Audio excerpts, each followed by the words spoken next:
Today on Sand Custom Grooves.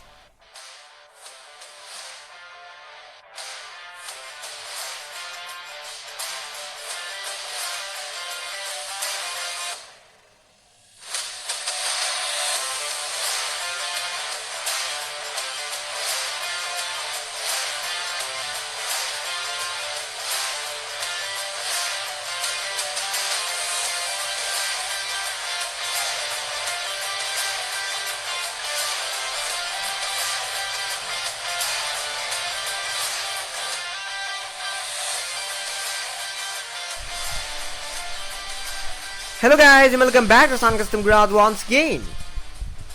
So कुछ दिन पहले मैंने आप लोगों को एक येलो कलर की फोर्ड मस्टैंग जीटी का एक स्केल मॉडल दिखाया था. मैं उसी येलो कलर की मॉडल की बात कर रहा हूँ जो कि फिलहाल आप लोगों को आपकी स्क्रीन में भी देखने को मिल रहा होगा. सो उस वीडियो में मैंने कहा था कि मैं कार में रिसेंटली और भी कुछ सारे मॉडिफिकेशन करने की सोच रहा हूँ क्योंकि कार की जो पुरानी मॉडिफिकेशन था वो एक्चुअली में तकरीबन 2 साल पुराना हो चुका है जो कि मैंने 2019 में डन किया था जब मैंने कार को एकदम ब्रांड न्यू खरीदा था. सो इसलिए इतनी पुरानी मॉडिफिकेशन रखने का कोई मतलब नहीं था और इसलिए मैंने कार की जितनी भी पुरानी मॉडिफिकेशन था वो सारे के सारे रिमूव कर दिया और अब कार में नया मॉडिफिकेशन का काम जारी है और आज का ये वीडियो उसी कार के ऊपर है. तो क्या आप इस कार को देखने के लिए तैयार हो? ओके, इस कार से आने ही वाला है 1, 2 and 3. Ta-da! The 2010 Ford Mustang GT in progress. ये देखिए.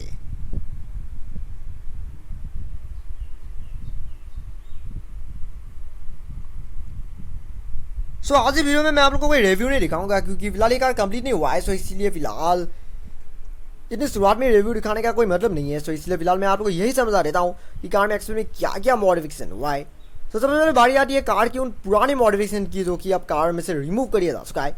सो आप लोगों को ये चीज़ याद होगा कि यहाँ जो नीचे जो रॉकर पैनल था वहाँ पर एक स्ट्राइप हुआ करता था जो कि मैंने फिलहाल रिमूव कर दिया. साइड में यहाँ पीछे के इस मार्कर लाइट के ऊपर भी था जो भी मैंने रिमूव कर दिया. एक्चुअली में यहाँ पर ये मार्कर लाइट था जो कि मैंने जैसे स्ट्राइप को रिमूव कर दिया उसके बाद मुझे पता चला कि मैंने इस मार्कर लाइट को ब्लैक कलर में पेंट कर दिया था लेकिन पीछे इस स्ट्राइप के होने की वजह से ये पूरी तरह से कवर हो गया था. लेकिन अब ये सब कुछ मैंने रिमूव कर दिया.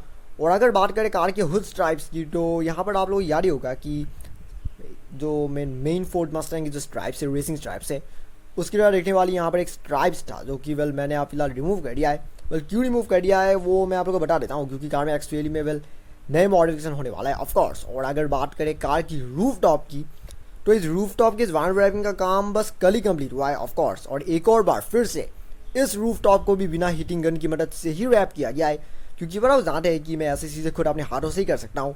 आमतौर पे लोग इस तरह के काम करने के लिए हीटिंग मशीन का यूज़ करते हैं यानी कि हीटिंग गन का यूज़ करते हैं. लेकिन मैं जितनी कर्व एरिया क्यों ना हो मैं उसे डायरेक्टली अपने हाथों से ही वाल रैपिंग कर सकता हूँ. सो इसलिए मैंने इस बार भी हाथों से ही वाल रैपिंग किया है. तो काफ़ी लोग सोच रहे होंगे कि यहाँ पर जो विंडो था अब ये विंडो तो पूरी तरह से कवर हो गया है. सो अब मैं इसके साथ क्या करूँगा? फिलहाल वो एक सीक्रेट है ऑफकोर्स सीक्रेट है.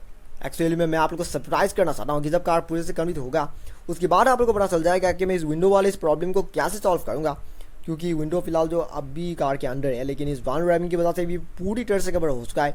एक्चुअली मैं इस वाल रैपिंग को काटने नहीं वाला बल्कि मैं एक दूसरे टेक्निक से रेडी करने वाला हूँ जो कि फिलहाल मैं आप लोगों को नहीं बताऊँगा क्योंकि ये एक्चुअली में फिलहाल के लिए एक सीक्रेट है. और अगर इस साइड विंडोज़ की बात करें तो देखिए आप लोग कि यहाँ सामने की विंडो और कार के पीछे की विंडो भी सिल्वर कलर की सिल्वर नहीं थोड़ी बहुत व्हाइट जैसी है. इन व्हाइट कलर की बॉर्डर इनको डन कर दिया गया है जो कि काफ़ी बहुत क्लासिक मस्टैंग से इंस्पायर्ड है क्योंकि मॉडर्न मस्टैंग्स में इस तरह की चीज़ें तो कभी देखने को नहीं मिलता है. वही सेम चीज़ मैं एक साइड के विंडोज़ में भी करने की सोच रहा हूँ. ये एक्चुअली में मैंने अपने ही एक दूसरे कार से इंस्पायर्ड होकर बनाया है. आप लोग याद ही होगा कि मेरे पास एक्चुअली में 2 मस्टैंग्स है इस तरह की ऑफकोर्स क्योंकि एक ब्लू कलर की भी एक मॉडल है जो कि अगर आप मेरी कुछ पुरानी वीडियोस को चेक करेंगे तो वहाँ पर आप लोग देखने को मिलेगा कि बिल्कुल एक सेम साइज़ की एग्जैक्टली ऐसे ही देखने वाली एक डार्क ब्लू कलर की एक और 2010 की मस्टैंग जीटी भी है मेरे पास. और उस कार पे मैंने बिल्कुल इस तरह से ही क्लासिक मस्टैंग की ट्राई ये सब विंडो बॉर्डर डन किया था और उसी कार को देखकर मैंने इस कार में भी कुछ वैसा करने की सोचा. और वही सेम चीज़ कार की साइड विंडोज़ में भी होने वाला है यानी कि जो साइड विंडोज़ यहाँ पर भी ये सिल्वर कलर की बॉर्डर डन होने वाला है जिससे कार देखने में ज़्यादा बेटर दिखेगा और ज़्यादा रियलिस्टिक दिखेगा. और इस बार मैं सोच रहा हूँ क्योंकि फिलहाल तो देख सकते हैं कि अभी कार पूरी तरह से खुला हुआ है तो मैं सोच रहा हूँ कि अंदर के जो डोर पैनल्स है इन्हें भी ब्लैक कलर में पेंट करेंगे क्योंकि येलो कलर के होने की वजह से कुछ खास ठीक नहीं दिख रही है. सो इसलिए मैं इन्हें पेंट करने की सोच रहा हूँ लेकिन फिलहाल वो कॉन्फर्म नहीं है कि मैं इन्हें पेंट करूँगा या नहीं क्योंकि प्रॉब्लम ये है कि इसकी जो डोर्स है ये पूरी तरह से कार के साथ फिक्स्ड है. भले ओपनेबल तो है लेकिन नीचे कोई क्लैम्प वेल स्क्रू नहीं है कि जिसकी मदद से इसे खोला जा सकता है।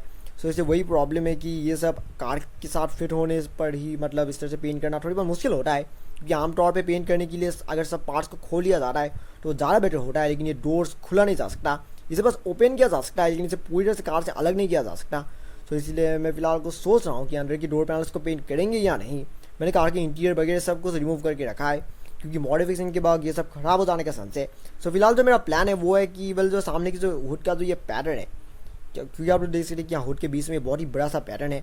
मैं सोच रहा हूँ कि इस पैटर्न को पूरी तरह से वेल ध्यान में रख के इसे बिल्कुल इस हुड की तरह ही इस रूफ टॉप की तरह ही बिल्कुल इस तरह की ग्रे आउट कर देंगे। वैसे इसे ब्लैक आउट से भी ज़्यादा ग्रे आउट कहा जा सकता है क्योंकि इसकी जो कलर है काफ़ी बहुत ग्रे जैसा है।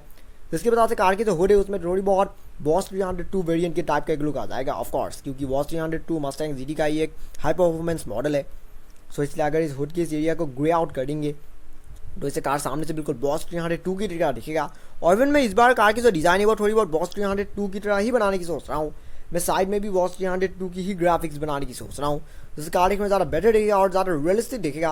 और पीछे की जो स्पॉइलर था जहाँ पर मैंने वो ब्लैक कलर का वो हिस्सा फिट कर दिया था, मैंने उसे भी रिमूव कर दिया है क्योंकि फिलहाल ये जो स्पॉइलर ये पूरी तरह से ग्रे हो जाने वाला है। क्योंकि पहले बस यहाँ 20 के हिस्सा ग्रे था लेकिन अभी फिलहाल जो स्पॉइलर ये पूरा का पूरा ग्रे हो जाने वाला है। ऑफकोर्स पूरा यहाँ से होकर पूरा मतलब एकदम ग्रे ही हो जाएगा बिल्कुल रूफ टॉप की तरह, जिससे कार देखने में पहले से ज़्यादा बेटर दिखेगा और ज़्यादा रियलिस्टिक दिखेगा। बस ये कार तो अभी से कितनी कूल दिख रही है आप खुद देख सकते हैं। और एक बार ये कार पूरी तरह से कंप्लीट हो गया तो उसके बाद कोई भी इस कार को पहचान ही नहीं पाएगा। हाँ, सो फाइनली वक्त हो रहा है इस वीडियो को एंड करने का। मैं उम्मीद करता हूँ कि आप लोगों को ये मॉडिफिकेशन पसंद आया होगा, क्योंकि इस तरह से जैसे कि मैं हमेशा कहता हूँ कि बल देखने में आसान लगता है लेकिन जो बंदा ये सब काम करता है सब उन्हें समझ में आता है कि सब कितना मुश्किल है। इतने छोटे छोटे हिस्सों को इस तरह से वाइनल रैपिंग करना, ये सब डिटेलिंग करना, ये सब काफ़ी मुश्किल काम है नो। सो प्लीज़ मेरे काम को रेस्पेक्ट कीजिएगा। और अगर आपको ये वीडियो सच में पसंद आया you don't forget to like, comment, share and subscribe to my channel and also click the bell icon so you will get notifications of every new video. And thank you very much for watching my video and have a nice day.